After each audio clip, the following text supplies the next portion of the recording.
Bonjour chers amis, nous sommes très heureux de vous retrouver aujourd'hui pour l'étude et la lecture de notre Haftara hebdomadaire. Nous sommes, Baruch Hashem, dans le début du 5e livre de la Torah, ce Shabbat, le Sefer Devarim. Sefer Devarim, comme vous le savez certainement, on l'appelle également le Mishneh Torah. Le Mishneh Torah, c'est-à-dire comme si c'était une répétition de la Torah, une deuxième Torah. Chazé Shalom, c'est pas pour nous expliquer qu'il y a deux Torahs, bien entendu, il y a une seule Torah. Mais par contre, le Mishneh Torah, ici, le 5e livre de la Torah, nos Chachamim nous explique qu'en vérité, c'est un condensé, un résumé des quatre autres livres. Moshe Rabbeinu, juste avant de quitter ce monde, va exhorter le clan Israël, va exhorter les Bnei Israël à garder le cap, si je puis dire, à garder la Torah, à garder les mitzvot. Et pour ce faire, il va procéder à une espèce de répétition, de rétrospective de toute l'histoire qui s'est passée entre les Bnei Israël et entre Moshe Rabbeinu et entre Akadosh Baruch Hu également. Et donc on va assister dans ce 5e livre de la Torah finalement à une espèce de révision générale un petit peu de tout ce qui s'est passé pendant toutes ces années, pendant ces 40 années de vie commune avec le clan Israël, avec les Bnei Israël. Moshe Rabbeinu, qui était en fusion avec le clan Israël, va, avant de quitter ce monde, nous faire une petite rétrospective. Et donc on l'appelle le Mishneh Torah, la répétition de la Torah. On peut voir que dans ce Sefer Devarim, il y a 3 parties. À partir du verset 6 du premier chapitre, eh bien, on va voir que c'est le début du discours de Moshe Rabbeinu jusqu'au 12e chapitre, Parashat Re'eh, où là vont être énumérés tous les reproches. Les reproches par lesquels Moshe Rabbeinu souligne l'amour d'Akadosh Baruch Hu envers les Bnei Israël, malgré tous les égarements, malgré toutes les erreurs qu'ont pu faire les Bnei Israël. On va voir pendant tous ces chapitres, jusqu'au 12e chapitre, donc 6 chapitres, où Moshe Rabbeinu va d'une certaine manière exhorter les clans Israël de rester proches d'Akadosh Baruch Hu. Ensuite, on va voir toutes les péripéties de la vie des Bnei Israël dans le désert et montrer combien le chesed d'Akadosh Baruch Hu est grand. Dans la deuxième partie, qui va du chapitre 12 jusqu'au chapitre 27, eh bien là, c'est un livre de mitzvot, finalement, on appelle ça le livre des mitzvot, que Moshe Rabbeinu ordonne aux Bnei Israël. Et il s'agit soit de mitzvot déjà enseignés dans les 4 autres livres de la Torah, dont il va préciser le contenu, soit de nouvelles mitzvot. De nouvelles mitzvot, comme par exemple la mitzvah du hiboum. La mitzvah du hiboum, en français, on appelle ça la mitzvah du lévira. Les mitzvot de tout ce qui est le motzi shemra, tout celui qui va porter une accusation mensongère. Les mitzvot qui sont en rapport avec le get, c'est-à-dire les lois du divorce. Les mitzvot qui sont en rapport avec les edim zomemim. Edim zomemim, ce sont les témoins qui ont fomenté une conspiration. Ça, c'est la deuxième partie du livre de Devarim. Troisième partie du chapitre 27 jusqu'à la fin du Sefer Devarim. Eh bien, c'est l'alliance que Akadosh Baruch Hu a contractée avec les Bnei Israël.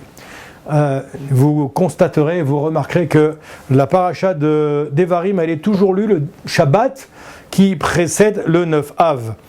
Tisha B'Av, ce jour douloureux, ce jour triste, où nous allons porter le deuil de la grandeur perdue des Bnei Israël et également du Chorban du Beth Amikdash, de la destruction du Beth Amikdash. Ce Shabbat qui précède Tisha B'Av, qui aura lieu cette année pour nous à partir de lundi soir et mardi, Bezrat Hashem, eh bien ce Shabbat particulier s'appelle Shabbat Chazon. Shabbat Chazon qui est du nom de la Haftara, dont les premiers mots sont Chazon, on va le lire juste dans quelques secondes, Chazon Ishayahu. C'est donc la vision de Yoshiahu, le fils d'Amoz. Eh bien, on va lire cette Haftara dans quelques secondes. Eh bien, le nom de ce Shabbat, il est emprunté au nom de cette Haftara célèbre, donc Uziyahu, qui est Ishayahu, qui a prophétisé à l'époque de Uziyahu, qui était un des rois de l'époque, Yotam, Achaz, Chizkiyahu, qui sont donc tous ces rois qui vont se succéder dans l'histoire du clan Israël, et donc ce roi qui sera mis à mort par le roi Ménaché, le roi qu'on appelle en français également Manassé. La prophétie que nous lisons dans cette Haftara a été dite une première fois lorsque le roi Uziyahu est mort de la lèpre, malheureusement. Il a contracté une maladie qu'on appelle la lèpre, et elle sera ensuite répétée sous le règne de chacun de ses successeurs, donc Achaz, Yotam et Chizkiyahu. Ishaïa a vécu à une époque où les perspectives de l'exil commençaient à se préciser. On voit que les tribus de Réhouven et les tribus de Gad étaient déjà parties en galoute. donc emmenés par le roi de Achour, et la disparition des 10 tribus qui composaient le royaume du nord était imminente. Vous savez que le clan d'Israël a été séparé en deux, 10 tribus qui ont constitué le royaume du nord, et 2 tribus qui ont constitué le royaume du sud. Quant à la destruction maintenant de celui de Yehuda, elle a être retardée que grâce au mérite de Chizkiyahu, ce fameux roi qui a eu le privilège de diffuser la Torah et de demander à ce que la Torah soit pérennisé dans le clan d'Israël, eh bien, on lui doit effectivement une fière chandelle, puisque grâce à lui, grâce à ses mérites, on a pu avoir, Baruch Hashem, une succession, Baruch Hashem, de Talmidei Chachamim, qui grâce à Chizkiyahu, vont continuer à pérenniser la Torah. Et donc, Chizkiyahu, le roi Chizkiyahu, a eu le privilège de voir l'armée de Sancheriv, qui était formée, nous disent les Chachamim, de 180 000 hommes, tués par un malach d'Hachem, un ange d'Hachem, qui est venu littéralement faire la guerre pour le roi Chizkiyahu, et donc devant les portes même de Yerushalayim. Ishaïa, donc, en des termes très durs, va donc reprocher le comportement dépravé des Bnei Israël, vous allez voir dans cette haftara difficile, et il relève leur hypocrisie, et la façon par laquelle, attirés par les séductions, toutes les tentations du monde dans lesquelles ils étaient, la luxure, l'orgueil, etc., ils se sont tournés malheureusement vers des idoles pour légitimer leur impulsion, leur mauvaise impulsion. C'est ce que nous allons lire dans cette haftara. Donc, comme à l'accoutumée, je vais, Bezrat Hashem, lire les 2 bénédictions d'usage, et tout de suite après lire l'haftara, en espérant que, Bezrat Hashem, les prophéties des Nevi'im qui viendront après se réaliseront, c'est-à-dire que cette période du Tisha B'Av sera transformée en période de joie, Bezrat Hashem. Vous savez que Tisha B'Av, on l'appelle également Moed. On l'appelle Moed, c'est un jour de Moed, un jour de fête, d'une certaine manière. Pourquoi ? Justement, c'est en prévision de ce que nous annoncent nos Chachamim, que même si aujourd'hui c'est un jour de grande douleur, un jour de Chorban, un jour de deuil, eh bien nos Chachamim nous disent que viendra un jour où le jour du Tisha B'Av sera transformé en jour de joie, comme l'a vu Rabbi Akiva dans une vision prophétique, où il a dit: je vois mes chers collègues Tanaïm, vous pleurez, et moi je ris parce que je vois que, Baruch Hashem, les prophéties de Yeremia vont se réaliser dans tous les sens du terme. De la même manière qu'a dit Yeremia que le Harabaït, cet endroit qui est tellement contesté aujourd'hui, qui fait la une de l'actualité, eh bien sera souillé, sera labouré par les armées de nos oppresseurs, eh bien viendra une période également où, Baruch Hashem, eh bien on pourra assister sur ce même endroit à la reconstruction du 3e Beth Amikdash. C'est ce que je vous souhaite, c'est ce que je nous souhaite, Sheiban et Beth Amikdash, Bimera Be'aminu, qu'on puisse assister à la reconduction du 3e Beth Amikdash. Alors on commence la lecture de cette haftara de Dvarim, Ishaïa, Perek Aleph. Baruch ata Adonai Eloheinu melech haolam asher bachar b'nvi'im tovim veratza b'divreim hane'emarim be'emet. Baruch ata Adonai habocher batorah u'b'Moshe avdo u'b'Yisrael amo u'b'nvei ha'emet ve'hatzedek. Hazon Ishayahu ben Amoz אשר חזר יהודה וירושלים בימי עוזיהו יותם אחז חזקיהו מלכי יהודה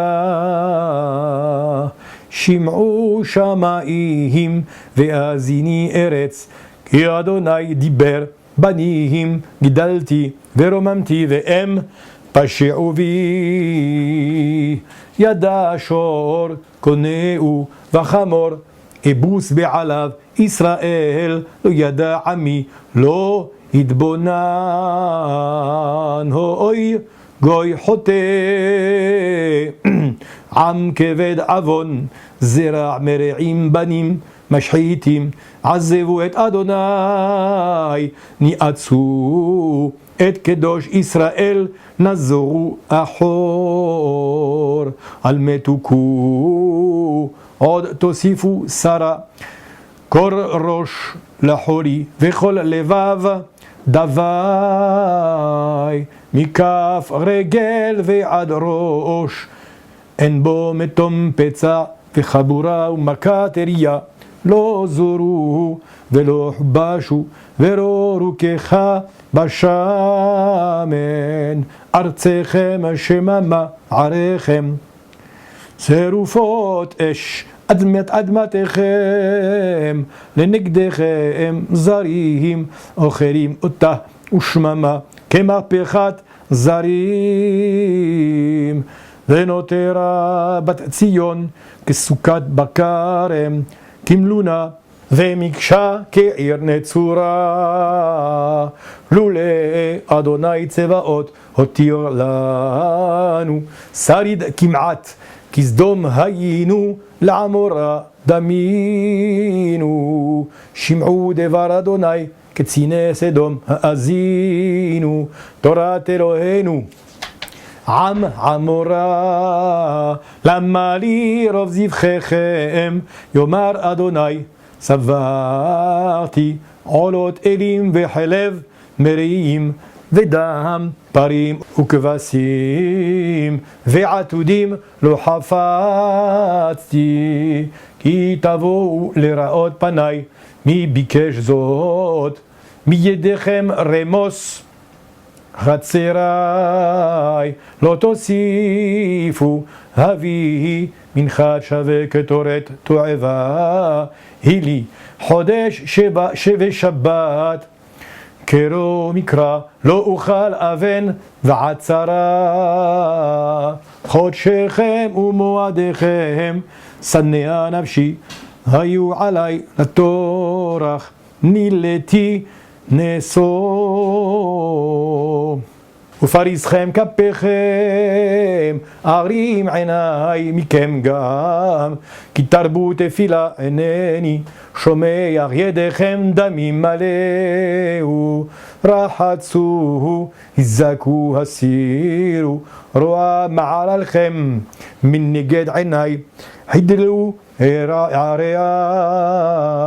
לימדו היטב, דירשו משפט, אשרו חמוץ, שפטו יתום, ריבו אלמנה, לכו נא ונבקחה, יאמר אדוני, אם יהיו חטאיכם כשנים, כשלד ירבינו, אם ידימו כתולה, כצמר יהיו. אם טובו ושמעתם, טוב הארץ תאכלו. ואם תמאנו ומריתם חרב, תאכלו, כי פי אדוני דיבר. איכה הייתה לזונה קריה נאמנה, מלאתי משפט צדק, ילין בה ועתה מרצחים. כספך היה לשיגים, סבך מעול במים. שר העיר סוררים, וחברי גנבים כולו, אוהב שוחד ורודף שלמונים. יתום לא ישפוטו, וריב אלמנה לא יבוא עליהם. לכן נאום האדון, אדוני צבאות, אביר ישראל, אוי אנחם מצרי, ואין נקמה מאויבי. ואשיבה ידי על העיר, ואצרוף כבור סיגי, ואסירה הכל בדילאי. ואשיבה שופט העיר כבראשונה, וצעיר כבתחילה. אחרי כן יקרא לך עיר הצדק, קריה נאמנה, ציון במשפט תיפדה, ושביה בצדקה. גואלנו אדוני צבאות שמו, קדוש ישראל. שבת שלום לכולם.